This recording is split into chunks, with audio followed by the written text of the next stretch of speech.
I'm going to show you guys something. When I show you what I'm going to show you, the question is going to be answered. Why not show you this? Don't freak out. Come on.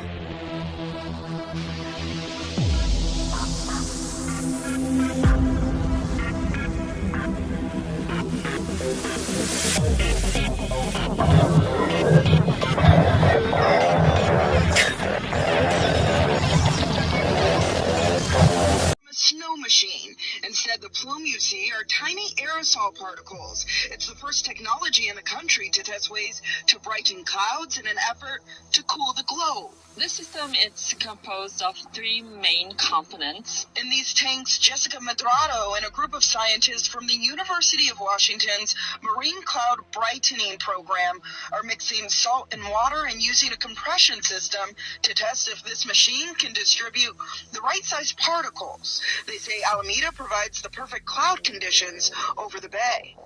If you make the particles that are too small, they are not going to create the effect that you want in this marine cloud. If you make them too big, they will actually create or induce a rainy cloud. The goal? To mimic the effects of pollution in a cleaner way, using salt water to brighten clouds, which they hope will then reflect more sunlight back into space to help cool the Earth. Still in the early phases, Program Director Sarah Doherty says right now they need to figure out if it's even possible and how much impact it could have. To understand, so with something like marine cloud brightening, you're not going to just reverse global warming. So it's really important how it plays out in the climate system will depend on where you can brighten clouds and how much. Cal State East Bay professor Elena Giventel is excited about the research, but cautions that as Earth continues to heat up, the various ideas for cooling the world are not without controversy. While there are certain benefits from trying to cool the environment, we're not quite sure what kind of negative effects. Doherty believes reducing emissions is the most important tool, but says that alone won't be enough. We are kind of locked in at this point, committed to significant climate disruption. So the question is, are there other things we can do to help reduce suffering and impacts? And this might be one of them. The group of researchers plan to be here throughout the summer. They also hope that they can make this an educational experience for those who visit the museum. In Alameda, Valina Jones, NBC Bay Area News. It may actually involve blocking sunlight. The White House posting research claiming, quote, solar radiation modification would enable better informed decisions about the potential risk and benefits of SRM as a component of climate policy alongside the foundational elements of greenhouse gas emissions mitigation. Our next guest warns this is simply government's way to control your weather. Mark Morano, publisher of ClimateDepot.com, and he joins us now. Okay, Mark, my take this morning was maybe this is one of those or else, get on board with everything else or we're going to block the sun. But I guess it's a little bit more reality than that. Tell us about it.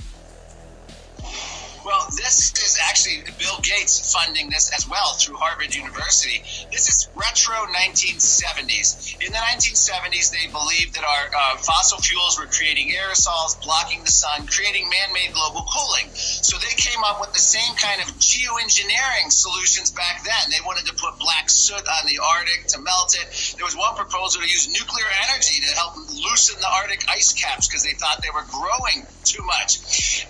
And John Holdren, back in the Obama administration, also supported this kind of geoengineering, if you will, of the climate. This is radical, risky, unproven, unknown effects, but they're doing it as a sort of lever over us to say now in the Biden administration, kind of like, yeah, we know this is dangerous, we don't know the effects, but darn it, people aren't buying electric cars fast enough, or they're not embracing Green New Deal policies, so we have to risk our entire planet with this insane kind of research. It's basically weather modification. China's been doing it for years. It's another form of what the U.S. government has even been doing. The ABC News meteorologists bragged about the cloud seeding they're doing doing to increase rain or snow and storms, they will control the government will control the weather, and you will be happy. That seems to be the new motto. Yeah, I was just talking to Will about the cloud seeding. He's not sure if he believes it. And I said, listen, it's something they've been trying to do for a while.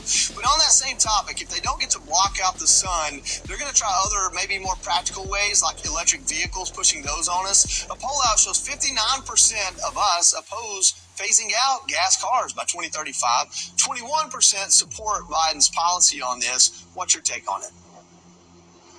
Well, this is, I don't think we need a poll to show us these numbers. The American people have voted. Less than 7% of cars are electric vehicle sales in America. And that's despite massive subsidies, massive tax credits, mandates of banning gas-powered cars led by California and 18 other states with trigger laws. They have done everything they can to promote electric cars, and they're more expensive, they have less range, and all they do is increase our dependence on China. It takes fossil fuels to make a car, it takes fossil fuels to recharge the electric cars. It makes no sense. And what they're doing is intentionally creating car shortages by these gas-powered car bans to force us into mass transit. Fighter jet like the Batwing that's shaped like your least favorite animal. But the one part where these movies and most movies like it become pure fantasy is that you could not do it alone. Bruce Wayne and his butler could not build this facility, and they definitely could not maintain it. Tony Stark and a few of his robot friends could not build this workshop and all of the dozens of suits he winds up making. But we won't even count all the people it takes to build this stuff. Like, let's say you just bought a little fighter jet. The question is, how many full-time staff would it take to continuously be Batman, to run the operation?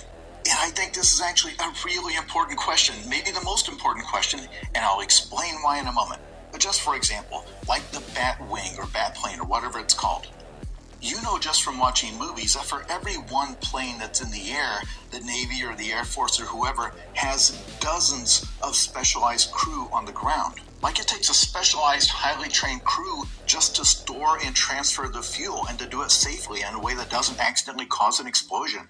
It takes a completely different, also specialized crew just to load the ordnance and the bullets and the missiles. There's yet a different group of guys that update the software, the avionics. And if something goes wrong with the plane, who works on it depends entirely on what went wrong. The engines alone have something like 20,000 parts. And this same thing applies to everything.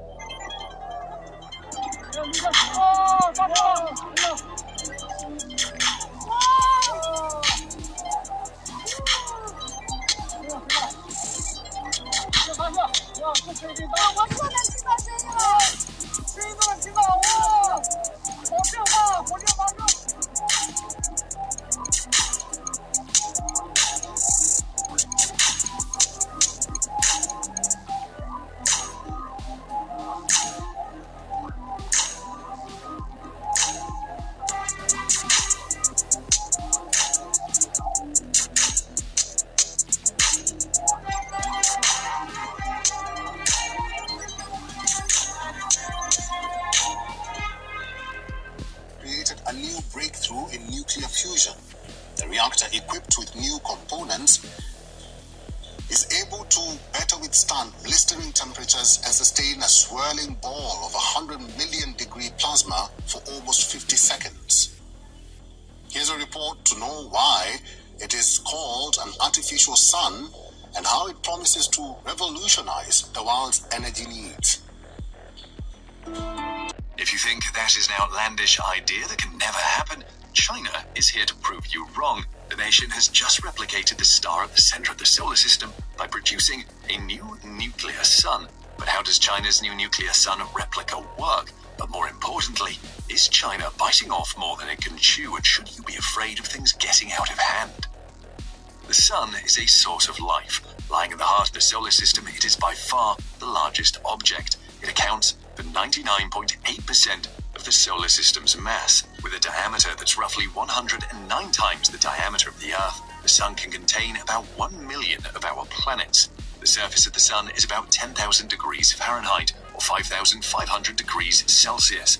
But the core is far hotter, reaching more than 27 million degrees Fahrenheit or 15 million degrees Celsius. One would need to explode 100 billion tons of dynamite every second to match the energy produced by the sun. The Sun is one of more than 100 billion stars in the Milky Way. It orbits some 25,000 light-years from the galactic core, completing a revolution once every 250 million years. Where stars are concerned, the Sun is relatively young, part of a generation of stars known as Population 1, which are relatively rich in elements heavier than helium. It was born about 4.6 billion years ago. However, it has enough fuel to stay active for another 5 billion years. The Sun's surface emits about 63 million watts of energy per square meter. By the time the energy reaches the Earth after traveling 150 million kilometers, or 93 million miles, it has diminished to 1,370 watts per square meter at the top of the atmosphere directly facing the Sun. However, China apparently is not satisfied with the amount of energy it gets from the Sun, so it is creating one in its own backyard, and it's more than 5 times hotter than the actual Sun. However, all this Sun replication comes with a huge bill, $1 trillion. Before we go into how China's artificial Sun works, why is the country building one? The aim is to deliver near limitless clean energy by mimicking the natural reactions occurring within stars. The artificial Sun uses the same method as the original Sun to produce energy, the holy grail of clean energy production. This is because the process requires no fossil fuels and leaves behind no hazardous waste materials, unlike the nuclear fission process that powers commercial nuclear energy production. Researchers also claim that there is far less risk of an environmental disaster. So how does China's artificial Sun work? It works just like the Sun. The solar energy reaching you on Earth is created by nuclear fusion taking place in the Sun. Nuclear fusion occurs when protons of hydrogen atoms violently collide in the Sun's core and fuse to create a helium atom. This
and oxygen. It's water vapor.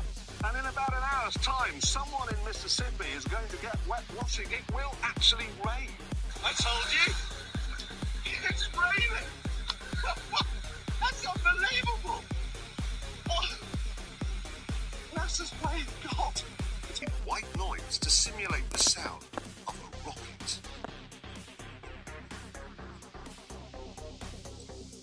They then sent a number of trucks in different directions out into the wilderness, and the drivers were ordered to stop when the noise levels became acceptable. This gave them an imaginary boundary line, and anyone living on the inside of it was offered a simple choice. Stay, and you'll never hear another television program as long as you live. Or take the NASA shilling and get out.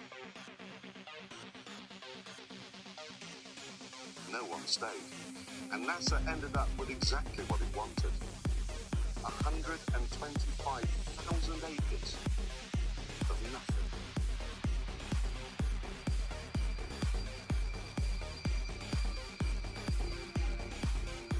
They even had to move 5 cemeteries, because the noise they were planning on making would wake the dead.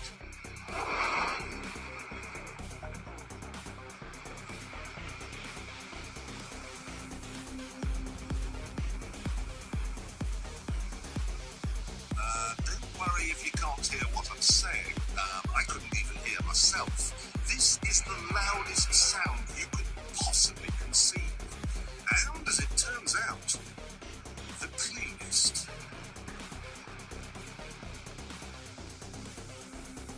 Now, the most amazing thing is that cloud up there, which was generated by the engine, is just a mixture of hydrogen and oxygen. It's water vapor. And in about an hour's time, someone in Mississippi is going to get wet watching. It will actually rain.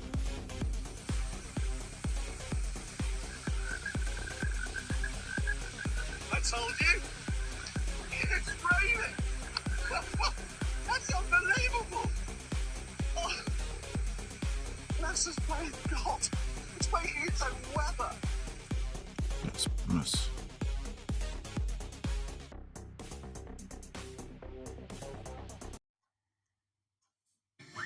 That is a totally new yet authentic recording. Fantastic.